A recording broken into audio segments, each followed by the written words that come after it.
Hello, and welcome to the Madison Elementary CLD channel. Our topic today is Collaborative Text Reconstruction. We'll go over what it is and how to use it in your classroom. Collaborative Text Reconstruction is a set of step-by-step instructions that you can use to help your students become better note takers.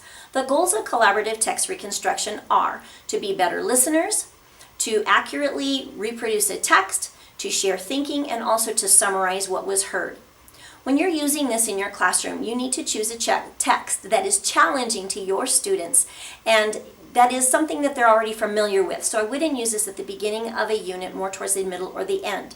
You also should choose a text that is short enough to be read aloud in 60 seconds or less.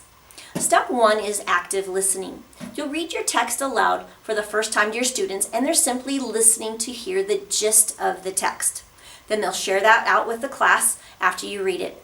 Step number 2 is called focused listening. You read the text again a second time, and the students are listening for key words and phrases.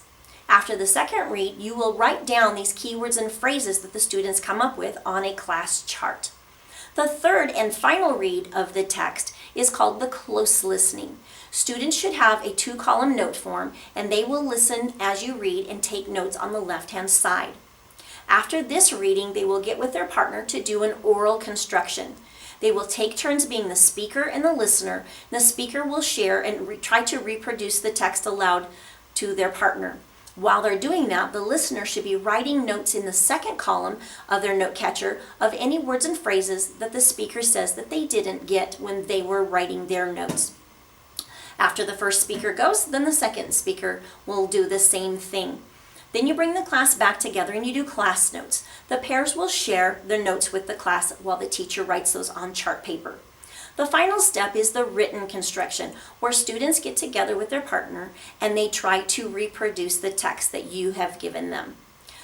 This teacher may choose at the end of this part to have the students share in other partners, or they might share with the whole class the text that they reconstructed. After that, the teacher may choose to reveal the original text so students can see how much of the information they were able to remember. I will leave a link below to a video on the internet that is an example. We also have some examples in our Google Docs of our own Madison students using collaborative text reconstruction. Remember that the goal of collaborative text reconstruction is to have an accurate recreation of a text, but not an exact replica. We're looking to increase our listening, our speaking, and our writing skills. That's all I have for you today. Leave any questions and comments below. Happy teaching.